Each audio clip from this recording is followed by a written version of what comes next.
Luca. Cognome. Sanna. Data di nascita. 26/7/1965. Professione. Presidente Confagricoltura Provincia di Cagliari. Segni particolari. Combattivo. Beh, direi proprio di sì. Buongiorno Luca. Ciao Luca, Ti ben trovato. Solo di stare un pochino più vicino al microfono, perché qui come la condizione radio, nonostante siamo in TV, impone diciamo il microfono, bisogna averlo un po' vicino. Allora, ben arrivato, grazie per averci dato l'invito. Presidente di Confagricoltura, quindi un mondo certo. che è sicuramente sempre molto dipendente da ciò che l'Europa decide. Purtroppo sì. E allora cerchiamo di capire il rapporto, come diceva fuori onda il presidente Mameli, tra l'Europa e la Sardegna, la famosa riforma della PAC, insomma i soldi che arrivano da questo nostro padre che è l'Europa o fratello maggiore, non saprei come. Per adesso è patrigno, ecco, non volevo dirlo, però l'abbiamo detto. Ma lo dico io, me ne assumo la responsabilità. Ecco, per adesso, e spero che possa diventare padre. Questa riforma della PAC cosa comporta, cosa prevede, e soprattutto per l'agricoltura che tipo di spiragli dà? Beh, certamente il periodo che stiamo vivendo in questi mesi, insomma, ci dà un'idea di quello che l'Unione Europea ha in serbo, ha in mente per l'agricoltura di tutta Europa, quindi anche della Sardegna. C'è da dire che i fondi, la maggior parte dei fondi che oggi arrivano al settore agricolo arrivano direttamente dall'Unione Europea, quindi insomma il rapporto è strettissimo con Bruxelles, si lavora fianco a fianco con i tecnici di Bruxelles, noi facciamo le nostre proposte e loro ci mandano le loro osservazioni sui temi principali, insomma su come spendere i denari che loro ci danno. Questo è un altro di quegli argomenti che ci fa sempre un po' arrabbiare in generale, quando si sentono gli sprechi di denaro esistente ma non speso, e quindi uno dice: ma come, avevamo i soldi e non siamo riusciti? Cos'è che a volte fa arrivare appunto a non poter disporre di quelle cifre, o perlomeno ce le hai e non le hai usate? Perché? Sì, questo è un bel argomento. In effetti sembra facile spendere i soldi, in realtà non lo è. Questo è un problema che riguarda un pochino tutti i settori. L'agricoltura non è esclusa da questo problema. Il fatto è che le imprese agricole hanno qualche difficoltà, come tutte le altre imprese in questo periodo, a concorrere con la parte dei denari pubblici che gli vengono assegnati, quindi mettere la loro parte, diciamo così, per portare a termine i progetti. Ci sono poi altri problemi legati all'utilizzo dei fondi attraverso il pubblico, attraverso le amministrazioni pubbliche, e quindi si fa un po' uno sforzo per spendere questi soldi. La dotazione finanziaria per il prossimo programma, la prossima programmazione, che dura 6 anni, è di 1.300 milioni di euro per il settore agricolo, che non sono pochi, quindi circa 200 milioni all'anno. Ci stiamo organizzando. Ecco, fermati, i 200 milioni all'anno è una cifra, come si dice, importante per dare voce, vita, colore, economia al settore, quindi non ci dobbiamo lamentare da questo lato.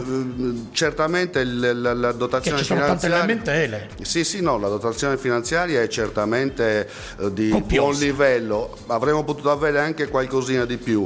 Devo dire che lo sforzo che dobbiamo fare le imprese che io qua rappresento, ma diciamo insomma tutto il sistema che gira intorno all'agricoltura, lo sforzo che dobbiamo fare è cercare di rimuovere tutti gli ostacoli che sino a oggi hanno impedito la spendita dei fondi in maniera regolare, cioè non trovarci alla fine della programmazione ancora una volta con dei fondi residui e quindi fare salti mortali per doverli impiegare, perché settori dove spendere i soldi ce ne sono tantissimi, cose da fare ce ne sono tantissimi, lo sviluppo è a portata di mano e quindi non dobbiamo perdere l'occasione. Quindi dovremmo tirare in ballo, in termini sempre propositivi, anche la regione e l'assessorato all'agricoltura, che gioca un ruolo strategico anche questi finanziamenti. Certamente l'assessorato all'agricoltura e le sue agenzie, ricordo l'Argea, la Ore, Agris, giocano un ruolo fondamentale nella programmazione e nella sorveglianza sulla spendita dei soldi. Devo dire che con questa nuova giunta e questo assessore si è rinnovato un rapporto di fiducia anche con le organizzazioni, che ritengo molto costruttivo. ci ascoltano molto, è importante, certamente ci ascoltano molto, perché comunque sia le istanze dei portatori di interesse, degli agricoltori, di quelli che sono in campagna tutti i giorni, devono avere il peso che meritano, perché la programmazione non può essere separata da quello che succede tutti i giorni nelle aziende. Mi domando, visto che hai detto appunto che ascoltano molto, cosa chiedono gli agricoltori? Esatto. Cioè, qual è l'esigenza principale, o quali sono le esigenze principali per le quali appunto cercano qualcuno che li ascolti?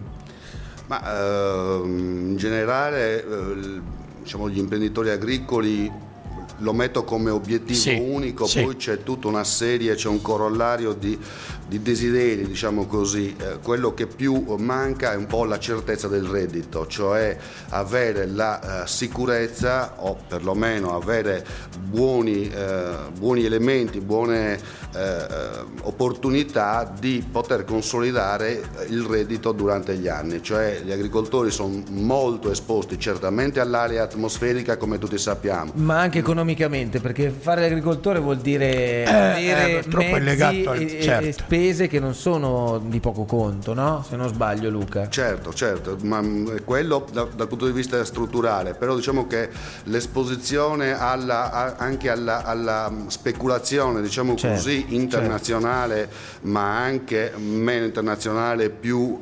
casalinga, fa sì che il prezzo dei prodotti non sia sempre remunerativo. Abbiamo visto cosa è successo per il latte ovino, per esempio, che abbiamo è visto, la voce fondamentale del PIL della Sardegna, il PIL agricolo della Sardegna. Quindi insomma un pochino più di certezza, un pochino più di stabilità sul valore delle merci non guasterebbe. Ecco, questo è un tema che da anni si dibatte, si cerca di trovare insomma, una via, anche perché molto spesso diventa il principale punto di partenza. Cioè, se io mi spacco la schiena, produco, riesco a raccogliere, poi vado a vendere il mio prodotto e me lo pagano, non vale niente. Talmente poco che mi converrebbe neanche portarlo ai mercati, ma vendermelo con la bancarella a bordo strada, insomma. Però dopo da lì è chiaro che si creano tutta una serie di disagi ulteriori, perché uno non può pensare di invadere le strade con le bancarelle, la filiera deve funzionare, cioè tu mi devi pagare quel prodotto a un prezzo che mi consenta di vivere, di investire nel mio mestiere e di lavorare, insomma, in qualche maniera. Hai centrato proprio il punto. E lì è dov'è l'inghippo? Dove si ferma? Perché ogni tanto vedo scioperi di qua, scioperi di là, giusti probabilmente per supportare sempre la vostra generosa richiesta di condizioni migliori sul piano sociale. Ecco, dov'è l'inghippo? Dove si ferma? Nelle regole della domanda all'offerta, o ci sono altri fatti farraginosi? Diciamolo apertamente.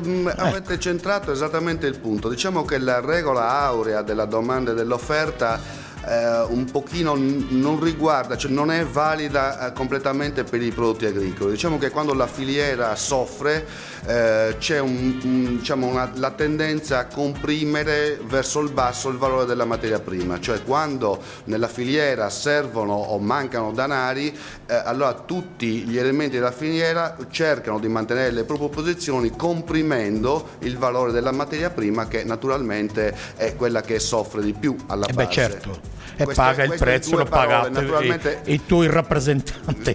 È molto più complesso di così, però è per dare una elementare spiegazione a chi ci ascolta. L'abbiamo capito e spiegato molto bene. Ora, prima di fermarci per la pubblicità, volevo capire, visto che si dice sempre che il futuro è nella terra, i giovani devono tornare all'agricoltura, noi siamo braccia rubate. Bravo, lui braccia rubate. Guardi, lei non ne parliamo. Però i miei genitori lavoravano nell'agricoltura. Capito, ma i suoi genitori, lei non ha mai fatto niente, guardava. Comunque, vabbè, al di là di questo, io dico anche fortunatamente, perché avremmo fatto solo danni se ci avessero impiegato in quei mestieri. Però insomma il futuro è tornare alla terra, e questo futuro è reale, cioè quella possibilità di tornare alla terra esiste, o è solo un bel modo di dire per cercare di far sì che l'economia agricola o in qualche modo della terra possa avere un po' più di quello che ha oggi? Ma io sorrido sempre un pochino quando si dice il ritorno alla terra. Io in realtà vengo da una famiglia che non ha mai abbandonato questo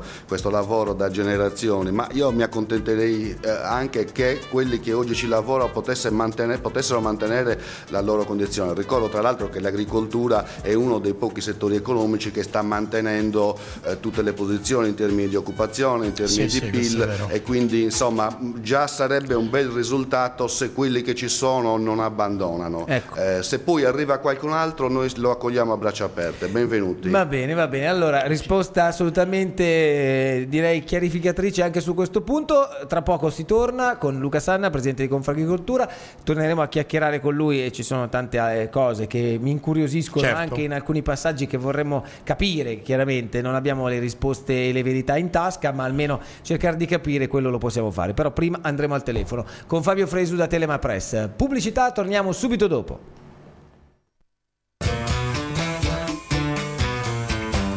A proposito di prodotti, avendo qui il presidente di Confagricoltura Luca Sanna, continuiamo a chiacchierare di questo comparto, e la domanda che a me viene da fare subito è: perché noi, forse la colpa è un po' dei consumatori, ma perché non siamo in grado di andare a comprare con a chiare lettere scritto questo nei supermercati, nei negozi, nelle alimentari, dove vogliamo, insomma, dove ci si va a fare la spesa? Questo è un prodotto sardo, quindi se volete comprare, queste sono le patate sarde, questi sono i pomodori sardi, insomma uno va a comprare e molto spesso non riesce a capire da dove arrivino, e la maggior parte delle volte compri roba che è importata, quindi abbiamo un'importazione che supera quello che invece è la produzione della nostra terra. Cioè, ce li abbiamo qui i prodotti, perché dobbiamo comprare quelli che arrivano da fuori? Sì, domanda allora, da 6 milioni di dollari. No, la domanda è certamente ottima e mi dà l'appello anche di rivolgermi direttamente ai consumatori, facendo un appello, cioè consumate prodotti sardi. Naturalmente dobbiamo dare ai consumatori gli strumenti per poter acquistare sardo. Lo strumento principale è certamente il poter riconoscere, quindi la riconoscibilità del prodotto, e per fare questo è necessario utilizzare un marchio di qualità Sardegna che è in corso di elaborazione. Devo dire che questa giunta, non per fare troppi complimenti, ma ad onor del merito, ad onor del vero, va riconosciuto il merito di aver prodotto alcuni provvedimenti, tra cui anche quello del marchio Sardegna, che certamente darà l'occasione al consumatore di riconoscere il prodotto sardo e di fare una libera scelta, perché poi non è obbligatorio consumare i prodotti sardi, però certamente il consumatore deve avere la possibilità di scegliere tra quello sardo e quello che non arriva da fuori. Poi è chiaro che il consumatore davanti al prezzo fa sempre un po', no? Quello che dice: beh, ma questo mi costa di meno, da dove arriva? Che ne so, però costa di meno, che qualità?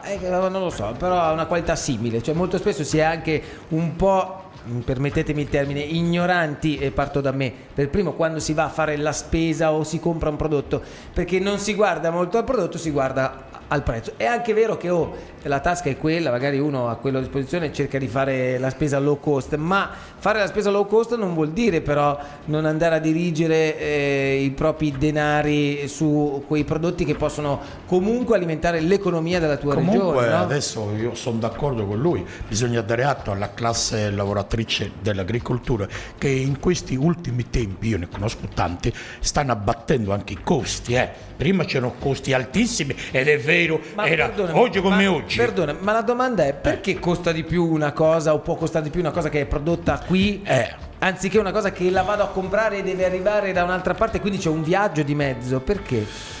Anche qui la materia è un po' complessa, cercherò di spiegare in due parole. Mi renderò forse un pochino antipatico nel dire che i 20 centesimi che si risparmiano su un litro di latte non sono effettivamente risparmiati, perché noi siamo capaci di stare mezz'ora davanti a un banco frigo per scegliere il latte che costa meno, cioè l'alimento più importante per i nostri ragazzi, per i nostri figli, e poi magari mentre facciamo la fila alla cassa del supermercato spendiamo 5 euro di ovetti di cioccolato, di gomme americane o altre porcherie del genere. Quindi ritengo che quei 20 centesimi sul litro di latte non siano realmente risparmiati. Altro fatto è che non si può avere tutto, cioè se il prodotto è buono, è prodotto in filiera ed è naturalmente vale un pochino di più. Quindi non so, sempre un altro appello al consumatore: spendiamo qualcosina di più, ma pochi centesimi, stiamo parlando di pochi centesimi, per avere prodotti migliori di cui sappiamo, conosciamo l'origine e la provenienza. Però comunque mi rimane un attimino, cioè costa di più perché quei pochi centesimi in più? Come si giustificano se sono qui? Cioè se io produco, è come la benzina, il gas, cioè è tutto un meccanismo un po' complicato. Noi abbiamo una raffineria e paghiamo le bombole del gas di più di quanto le comprano a Milano, cioè praticamente in una zona dove una raffineria non c'è. Di produzione, in teoria, ho capito, ma in teoria una raffineria che sta a 50 km, ma che 50? Allora, a 20 km da Cagliari dovrebbe farmi pagare il gas e la benzina molto meno, al di là delle accise, che vabbè, quello è un altro discorso, ma paghiamo tutto di più pur avendolo in casa. Perché questa cosa? Beh, qua torniamo al discorso che abbiamo fatto sulla qualità dei prodotti. Certamente moltissimo di quello che noi importiamo sono produzioni massali, cioè sono produzioni fatte, realizzate in altri paesi dell'Unione Europea, ma anche extraeuropei, che non hanno una riconoscibilità, che non hanno una filiera di qualità, e quindi sono produzioni proprio di massa. Penso al latte, ma penso anche ad altri prodotti. Pensa al grano americano che importavamo. Quello è un problema, quello è un problema di imitazione. Lì abbiamo un grossissimo problema. Voi pensate che uno dei prodotti più imitati al mondo è il pecorino romano? Sì, è vero, è verissimo. Una grandissima discussione anche da poco. Quindi ma che oggi ecco. peraltro si sta riscattando con un prezzo ottimo a livello internazionale. Abbiamo superato, lo dico con orgoglio, anche il valore del parmigiano reggiano, che è il re dei formaggi, e il pecorino romano l'ha superato di €1 e passa, quindi siamo oltre gli €8. Insomma, un periodo felice per questo settore. Ho capito perfettamente la risposta, ed era quella che volevo che arrivasse anche a casa, sostanzialmente, perché magari le domande possono essere anche incalzanti e a volte la risposta dietro l'angolo, però è bene specificare i motivi per i quali uno può e deve spendere qualche centesimo in più. Ora, prima di lasciarti andare, tu sei, tra poco sarai un protagonista, insomma, di un convegno importante sul mondo dell'agriturismo. Io credo che l'agriturismo, che è una parte economica, direi rilevante della Sardegna, no? Per abbiamo l'economia un sacco sarda, di agriturismo o agriturismi, se si può usare. Ci sono il le due versioni. Ma la dicitura vera allora qual è? Agriturismi, vabbè, dai, insomma, va bene. Ho visto scritto il plurale di agriturismo come agriturismo. Non è questo il centro, invece il centro è questo tipo di attività sono un altro gioiello che dovremmo valorizzare, secondo me, ma certamente ancora di più. Certamente l'agriturismo e tutto quello che sta intorno è un'opportunità enorme per la Sardegna, perché dà la possibilità di unire non solo la grande ricchezza culturale nella produzione di cibi e nella cucina, ma anche il nostro ambiente, che non ho bisogno di dirlo, certamente io di sponsorizzare la Sardegna, ma legare, abbinare le produzioni locali, quindi insieme all'ambiente, è certamente un'opportunità che dà da un lato quindi l'incremento della parte agri e dall'altra parte l'incremento della parte turismo. Quindi con questo abbiamo più o meno detto tutto. E allora, una domanda, sono migliaia che operano nel settore? Sì, abbiamo fatto una stima, comunque una stima. Sì, sono centinaia gli agriturismo ormai funzionanti a livello regionale, con centinaia o forse qualche migliaio di addetti, e che quindi sta ancora crescendo, e anche su questo adesso è in corso di elaborazione una legge che metterà a posto qualche cosina che non andava bene, perché le cose vadano ancora meglio. C'è anche magari, come in tutti i settori, chi apre senza tutte le carte in regola. Vabbè, adesso non più severi. No, è giusto ragione Luca, cercare di tenere sotto controllo, perché poi dopo ne va di quelli che lavorano con tutti i crismi, e quindi osservando tutte le regole. Bene. Grazie a Luca Sanna, presidente dell'agricoltura. Un abbraccio a tutti gli agricoltori. Tanti auguri ai lavoratori dell'agricoltura. Quest'uomo è sempre pronto a venire a darvi una mano. Guardando, voi lavorate, lui vi dà. Io vengo da una famiglia di agricoltori. Peccato che e sono orgoglioso. Non ha mai mosso un dito, però questa è l'unica cosa vera. Vabbè. Io studiavo Grazie seminario. Luca. Grazie a voi. I due dell'abitacolo, a tra poco. Buongiorno, grazie.